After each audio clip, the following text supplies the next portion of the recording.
বাংলার রাজনৈতিক দিগন্তে নক্ষত্র পতন। ৮০ বছর বয়সে প্রয়াত বুদ্ধদেব ভট্টাচার্য। দীর্ঘদিন ধরে ফুসফুসে সংক্রমণ, শ্বাসকষ্টের সমস্যায় ভুগছিলেন। 2021-এ কোভিডে আক্রান্ত হওয়ার পরও দফায় দফায় হাসপাতালে ভর্তি হন।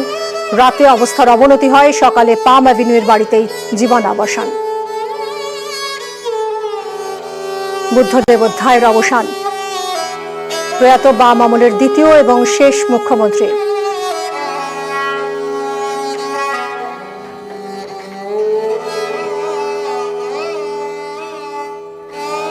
কি হলো রে ভাই, আরামসে করো না।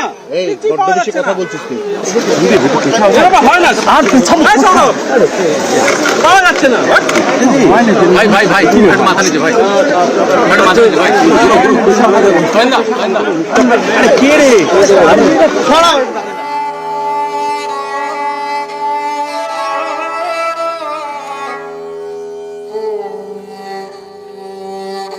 নয়াদিল্লি থেকে একে গোপালন ভবন থেকে রয়েছেন আমাদের প্রতিনিধি মৈত্রেয়ী। এরপর ঠিক কি করা হবে, কি কর্মসূচি রয়েছে, পার্টিগত সূত্রে কি জানা যাচ্ছে? দেখো, আমি একে গোপালন ভবনের ছবিটা তার আগে একটুখানি দেখাতে চাইব। এই মুহূর্তে শোকস্তব্ধ একে গোপালন ভবন এবং যে দলীয় পতাকা রয়েছে সেটি ইতিমধ্যেই অর্ধনমিত করা রয়েছে।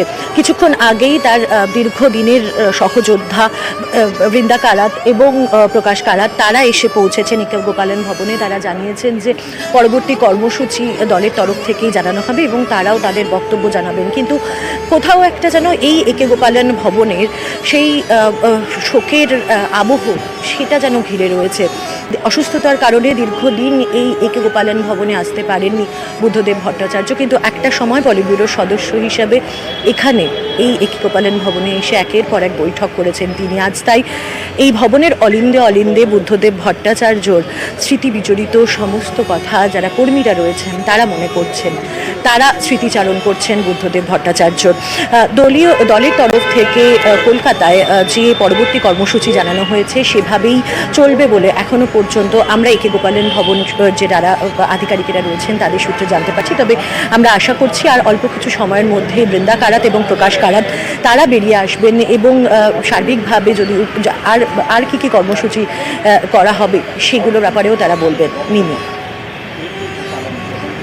একদমই মৈত্রেয়ী।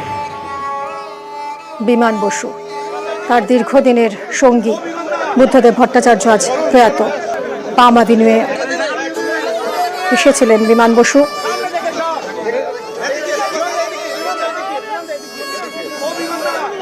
বাম আমলের দ্বিতীয় এবং শেষ মুখ্যমন্ত্রীর জীবনাবসান। ছাত্র রাজনীতিতে হাতেখড়ি, পরে ভোটের লড়াইয়ে জয় পরাজয়, সাফল্য ব্যর্থতা, প্রশংসা সমালোচনায় মোড়া ট্র্যাজিক হিরো। বঙ্গ রাজনীতির রং ফিকে করেই আজ চলে গেলেন ধবধবে সাদা এই ব্যক্তিত্ব।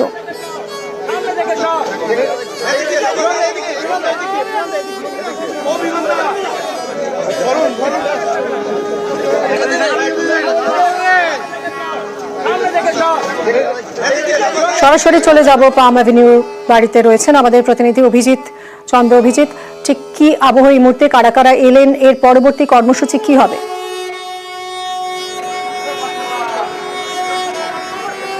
মিমি, স্বভাবতই শোকের আবহ প্রাক্তন মুখ্যমন্ত্রী বুদ্ধদেব ভট্টাচার্যের এই প্রয়াণে।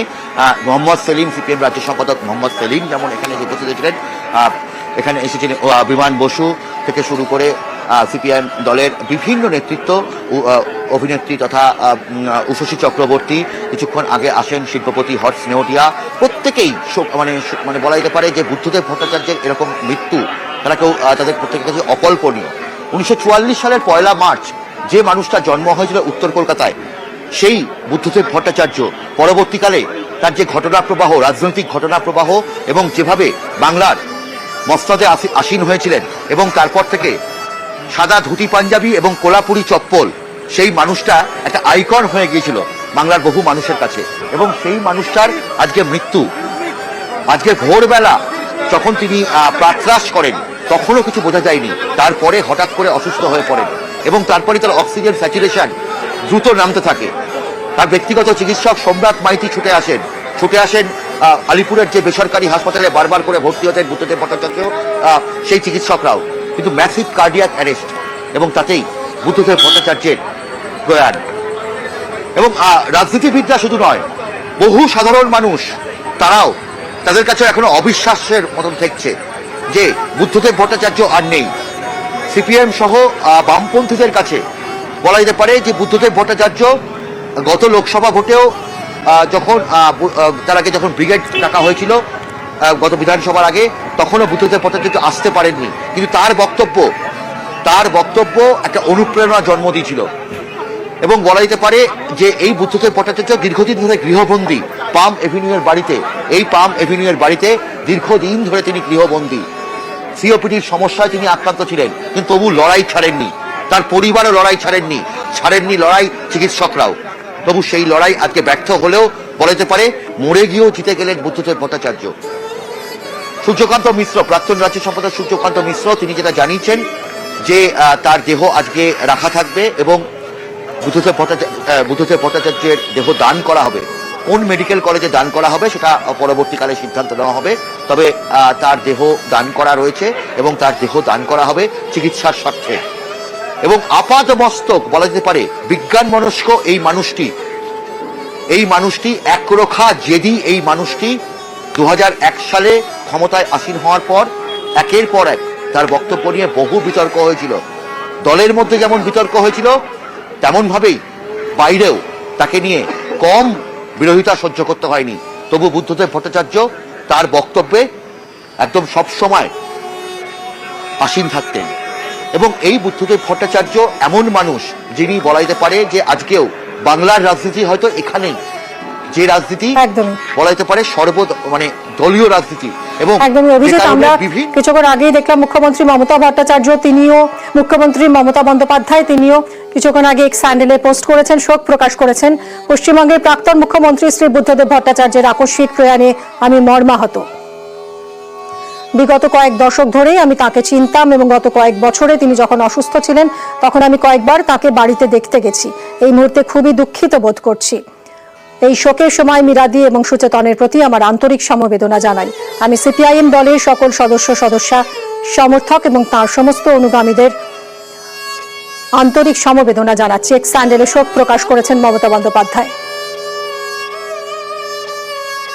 প্রয়াত বুদ্ধদেব ভট্টাচার্য দীর্ঘদিন ধরেই ফুসফুসে সংক্রমণ, শ্বাসকষ্টের সমস্যায় ভুগছিলেন। 21 কোভিডে আক্রান্ত হওয়ার পরও দফায় দফায় হাসপাতালে ভর্তি করা হয় তাকে, ভেন্টিলেশন সাপোর্টও দেওয়া হয়েছিল। গত রাতেই আবারও অবস্থার অবনতি হয়। সকালে পাম অ্যাভিনিউয়ের বাড়িতেই জীবনাবসান।